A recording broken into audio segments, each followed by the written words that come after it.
The markets are closed, but the business stories are just heating up. Hello, I'm Raine Musñgi. Catch up with us on Newsfeed Business.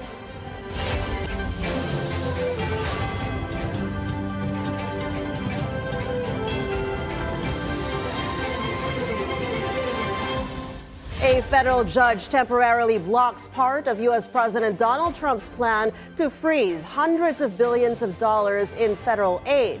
Administration officials say the freeze is necessary to ensure that spending complies with Trump's recent executive orders. But a district judge put a pause on the plan to stop funding for open awards after an advocacy group argued it would devastate programs ranging from healthcare to road construction. The court will revisit the issue on Monday. Meantime, a coalition of states will file a lawsuit against the spending freeze. New York State Attorney General Letitia James says at least 20 states had been blocked from the payment system for Medicaid, which is a public health insurance program for low-income people.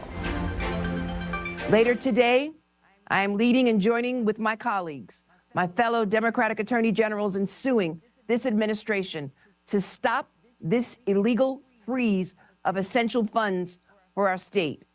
We will not stand for any illegal policy that puts essential services for millions of Americans at risk. And we work tirelessly overnight to ensure that that does not happen. Our lawsuit will seek a court order to immediately stop the enforcement of the OMB policy and to preserve essential funding for Americans. Democrats outraged by President Trump's pause in all federal grants and loans. They warn Trump's move would disrupt education and healthcare programs, housing assistance, disaster relief, and a host of other initiatives that depend on billions of federal funding. Senate Democratic leader Chuck Schumer describes the freeze as unlawful and dangerous. He also says the administration does not have the authority to halt spending that has been approved by Congress. Without a shred of warning, the Trump administration announced a halt to virtually all federal funds across the country. In an instant, Donald Trump has shut off billions, perhaps trillions of dollars that directly support states, cities, towns, schools, hospitals, small businesses, and most of all, American families. This is a dagger at the heart of the average American family in red states, in blue states, in cities, in suburbs, in rural areas. It is just outrageous. The U.S. Constitution gives Congress control over spending matters, but during his campaign, Trump said he believes the president has the power to withhold money if he disagrees. Well, one analyst says Trump's move to freeze federal funding runs afoul of Congress' legislative control of public funding and grant programs. So I think the organizing idea here is that the White House doesn't want the federal government to be spending money to support programs to which President Trump is opposed. And the problem with that is that that's not his call. Under the Constitution, the way the appropriations power works is it belongs to Congress, not the president. If the president could decide not to spend whatever money he doesn't want to spend, then there's not much point in having a Congress at that point. And so, even if folks were sympathetic in the abstract to the idea that maybe there are a few programs where it's not quite fair to make the president have to spend money he's opposed to spending. This is not a scalpel. This is a nuclear-tipped broadsword. And to allow this kind of program to go forward would not just have immediate, harsh, deleterious effects on all kinds of segments of society. It would really pretty radically reorient the separation of powers in this country away from the legislature and toward the executive. Well, four groups representing nonprofits, public health professionals, and small businesses filed a lawsuit Tuesday challenging the directive, saying it will have a devastating impact on hundreds of thousands of grant recipients. Democratic state attorneys general also vowed to fight the order in court. Vladeck said he expects a flurry of legal challenges and two outcomes for the freeze. I think one or both of two things is going to happen. Either we're going to see the administration just further walk back this policy until it's not much of anything, or it's going to lose in court. I mean, even as the courts have become more sympathetic to claims of executive power, including the Supreme Court as recently as last summer in the presidential immunity case, the appropriations power, Congress's power of the purse, has been the one real sort of untouchable part of Congress's constitutional prerogative. And I think, courts from across the ideological spectrum, courts across the country, the U.S. Supreme Court, if and when we get there, are going to be pretty darn skeptical of an effort by a president to just so categorically try to get out from underneath Congress's biggest, most important, and most clearly Congress's constitutional power. So impoundment is a claim that the president is entitled to decline to spend money that Congress has appropriated. We should note, on Tuesday, the administration claimed that this is not an impoundment because it's temporary.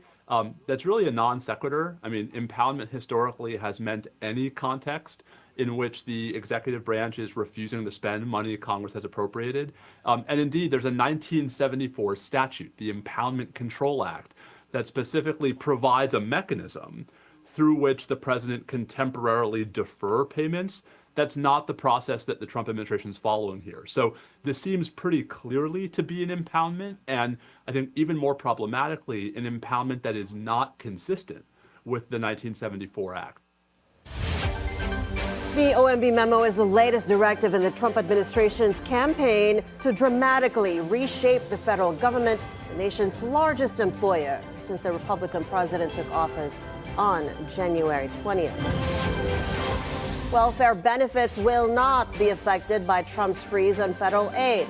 That assurance coming from the White House, which says the freeze was temporary in nature as the Office of Management and Budget reviews federal dollars that are being released. This is not a blanket pause on federal assistance and grant programs from the Trump administration.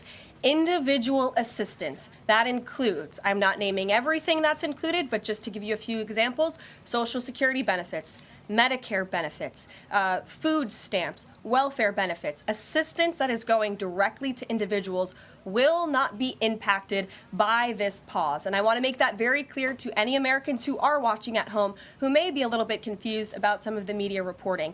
This administration, if you are receiving individual assistance from the federal government, you will still continue to receive that. The White House also says the pause was necessary. This president and this administration to be good stewards of taxpayer dollars. That is something that President Trump campaigned on. That's why he has launched DOGE, the Department of Government Efficiency, who is working alongside OMB. It means no more funding for illegal DEI programs. It means no more funding for the Green New scam that has cost American taxpayers tens of billions of dollars. It means no more funding for transgenderism and wokeness across our federal bureaucracy and agencies. No more funding for Green New Deal social engineering policies. U.S. officials now looking at national security implications of Chinese artificial intelligence app DeepSeek. The White House says the National Security Council is already reviewing the matter. DeepSeek is currently on top of App Store charts. Its chatbot, known as R1, responds to users just like its U.S.-based counterparts, but DeepSeek says it costs less to develop. The president said that he believes that this is a wake-up call to the American AI industry. The last administration sat on their hands and allowed China to rapidly develop this AI program. And so President Trump believes in restoring American AI dominance. And that's why he took very strong executive action this past week to sign executive orders to roll back some of the onerous regulations on the AI industry. And President Trump has also proudly appointed the first AI and crypto czar at this White House, David Sachs, whom I spoke with yesterday, very knowledgeable on this subject, and his team is here working every single day to ensure American AI dominance. Technology stocks led gains in Asia-Pacific markets on Wednesday, tracking advances on Wall Street overnight as investors' angst ebbed over the emergence of a low-cost Chinese AI model that some see as rivaling U.S. dominance in the industry. trading was thinned in Asia by Lunar New Year holidays that shuttered exchanges in mainland China and Hong Kong, as well as Taiwan, Singapore, South Korea, and the Philippines. Japan's Nikkei share average rose about 0.5%, putting it on track to snap 3 straight days of declines. Australia's stock benchmark added 0.5%. Futures for the U.S. S&P 500 and NASDAQ Composite were each down less than 1%. We're getting a really nice rebound in the market after having a very sharp sell-off because of the new technology that has just come out of China with an open source with AI. And I think the market needed time to digest this information, understand this information. I think there was an overreaction yesterday. And now we're getting a really nice bounce. I don't see anything really that's negative for the markets based on the news yesterday. In fact, I'm even more invigorated that innovation, particularly artificial intelligence, also called AI, is really going to be the driver of this market. NVIDIA was one of the semiconductor stocks that was hit very hard yesterday. And I really think from a technical perspective, I think that stock needs to consolidate for a period of time. I think there's a lot of questions over how many chips and what chips people will use. And I believe that 2024 was the year of semiconductors, and 2025 is going to be the year of software. So I wouldn't be surprised if you see software stocks outperform semiconductors. And I think because of the hit that NVIDIA took from a technical perspective, it might need a few months to consolidate. So I'm not rushing to buy semis, but I'm also not rushing to sell them. The dollar remained firm after traders rotated back to the currency from safe haven peers like the Japanese yen, while also getting a boost from fresh tariff warnings from the Donald Trump administration. European shares climbed to a record high on Tuesday as selling pressures ebbed a day after the Chinese startup DeepSeek triggered a global market rout. The pan-European stock 600 was up 0.7%, narrowly beating an intraday all-time high on January 24th. Retail stocks jumped 2.1%. European Technology Index, which took a hit in the previous session, was 0.6% higher. DeepSeek's discount artificial intelligence model and its soaring popularity rattled investors on Monday, who dumped technology shares and questioned the sky-high valuation of AI bellwethers. AI darling NVIDIA's market value declined by almost $600 billion, a record single-day loss for any company.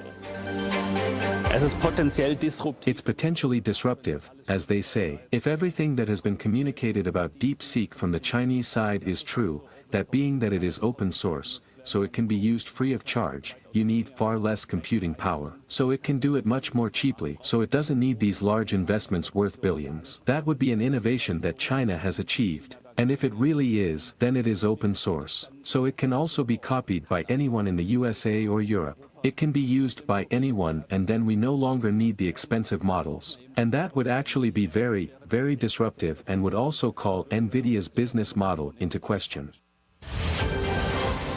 So, will DeepSeek's latest AI model spark a race with China and the U.S.? And will they prompt a move away from huge investment in high-powered semiconductor chips? Well, analysts said it's a good motivator for the rapidly developing industry, particularly in the U.S., but they issued a warning about the hype cycle. It's easy to point to it as, some people say, a Sputnik moment, or because it's easy for everyday citizens to see. And it is significant in many ways, but we want to be careful of not taking instances like this, the hype cycle, and using that to further fuel extremely rapid development without necessary safeguards in place. So just being mindful about the potential feedback loop of the rhetoric around the race itself.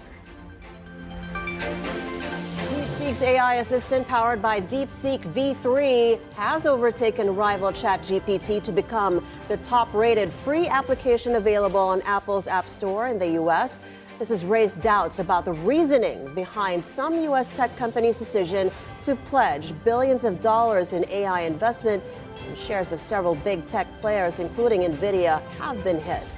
The DeepSeek R1 released last week is 20 to 50 times cheaper to use than OpenAI 01 model or O1 model, depending on the task. That's according to a post on DeepSeek's official WeChat account.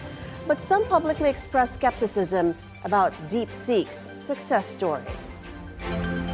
If that's true, it may indicate a potential paradigm shift towards a less compute-intensive era of AI development. I think there's a lot of temptation to react quite strongly to that. And at the end of the day, compute is just fundamentally going to matter, even if companies find more efficient ways to use it. On the lighter side, Moscow holds its own Chinese New Year celebrations on Tuesday with traditional lion and dragon dances. It also opened a Chinese theme market at the center of the Russian capital. A Russian Foreign Ministry spokesperson and the Chinese ambassador to Russia attended the opening ceremony. Now, despite the small Chinese population in Moscow, the interest in China and Chinese culture is on the rise in Russia. Business and economy news from around the country in a moment. Newsfeed Business will be back. Stay with us on BNC.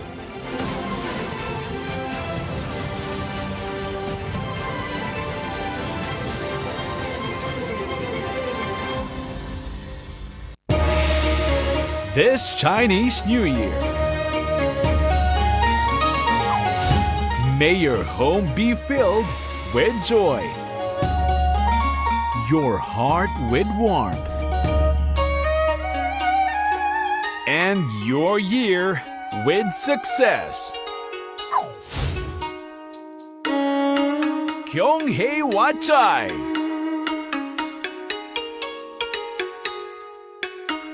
Good evening, I'm Pinky Webb. The questions. What did you uncover? Kita natin yung sa IPO. There was a violation of Section 8 of Republic Act 9511. The issues. Is there a problem? What's your question? Is there a problem with the present syntax law? Well, we wanted 9% per year. We clarify matters. It could be direct IPO or indirect. It's in the franchise law. Okay. So, in other words, and we were very, very cautious. Pinky Webb is always on point. Good morning, everyone! We will sing every morning. Hello, I'm Paulo Del Rosario. Let's get you up to speed with some news that you could use right now. Rise and shine, beautiful people. I'm Ann Assis Carrillo. And I'm Monique Suzan. Your mornings are low fun with us. So excited to bring it all here for you. Make this day an unforgettable one by choosing joy and spreading kindness wherever you go. Only here on It's a Beautiful Day. This is the Scorecard, where you score the latest sports news and in-depth views. I'm Anton Rojas. Travis Kelce delivered a standout performance with Taylor Swift and WNBA star Caitlin Clark cheering him on. Being able to represent the Philippines and bringing so much honor and pride to our country means so much to me. 10 na! So more times 10 happy ako dati. The Scorecard, where sports is our business and business is our sport, right here on the Bilyonaryo News Channel.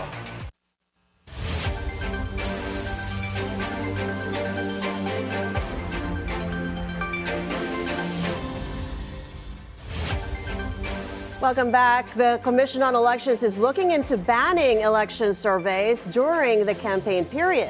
Our correspondent Hannah T joins us on the line from Manila with the details. Hannah, go ahead. Raine, ahead of the campaign season, the Commission on Elections is studying whether it can regulate election surveys to prevent them from influencing decisions of voters. COMELEC Chairman George Garcia said the poll body plans to revisit a 2001 Supreme Court ruling that struck down a COMELEC resolution banning the publication of survey results during the campaign period. The High Court ruled that restricting surveys violates freedom of speech, but the COMELEC wants to assess whether surveys being conducted meet the guidelines of disclosing who commissioned it, how many respondents were asked, and how the data is processed. To a certain extent, nakikreate kasi ng tendency at saka na-influensyahan yung mga kababayan natin. Garcia adds many voters base their choices on survey results rather than their own assessments of candidates. He said this may create a bandwagon effect where people tend to support those who are leading in surveys instead of making independent decisions. The poll body is still reviewing the matter and has yet to decide if it will propose new regulations. Back to you, Raine. Thank you so much for that report, Hannah T. The Philippine Statistics Authority, or PSA, keeps the country's gross domestic product, or GDP, at 5.2% for the third quarter, despite the revisions of the growth on some economic activities. The PSA increased the growth in education to 4.1% from an initial estimate of 2.6%, manufacturing at 3% from 2.8%, and financial insurance activities at 9.1% from 8.8%. Mark Pascasio, Assistant National Statistician and Officer in charge of the PSA, explains the increases in the sectors failed to accelerate the economic growth in the third quarter due to the downward revision in trade industry to 1.12 trillion pesos. The country's agricultural output has decreased by 2.2% to 1.73 trillion pesos in 2024. The Philippine Statistics Authority reports this is a reversal from 0.4% growth in 2023. The decrease came after the value of crops, livestock, and fisheries contracted last year. The Philippines imports more than 90% of coal. Attorney Mona Lisa de Malanta, chairperson of the Energy Regulatory Commission, tells the Bilyonaryo News Channel's Business 360 this makes the Philippines vulnerable if a global disruption on the supply of coal occurs. We're still heavily dependent on coal. In 2024, I think the average mix on a day-to-day basis, based on our average mix, coal still supplies around 60% of our mix. So if you are in your offices, if you are in your homes, out of 10 light bulbs, for example, in your home, 6 of those are powered by coal plants. That's still how dependent we are.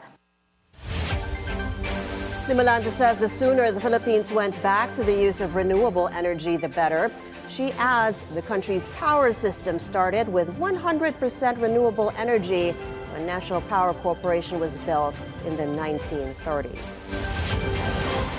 Bilyonaryo's Manny Pangilinan, Ramon Ang, and Sabina Boitiz completed their $3.3 billion worth of power venture to build an integrated liquefied natural gas facility in Batangas. This came after Meralco Power Gen Corp, San Miguel Global Power Holding, and Thermanat Gas Power confirmed the transactions in their separate filings at the Philippine Stock Exchange. Under the deal, MGen and TNGP will invest in South Premier Power Corp, Excellent Energy Resources, and Iligen Primeline Industrial Estate. President Bongbong Marcos sends his heartfelt greetings to the Filipino-Chinese community and the nation in celebration of the Chinese New Year. In his message posted on Facebook, the president highlighted the virtues of wisdom, intuition, and transformation symbolized by the Year of the Snake. He also encourages everyone to embrace hope, renewal, and shared aspirations for a prosperous, bagong Pilipinas. Marcos is also optimistic the new year will inspire new beginnings and forge fruitful endeavors. And that's a wrap of today's Newsfeed Business. Thanks for making us your daily source of financial insights. I'm Raine Musñgi. Join us again tomorrow as we bring you the stories that help you plan your next big, bold moves in business, only here on the Bilyonaryo News Channel. Follow the Money is next at 4:30. See you then.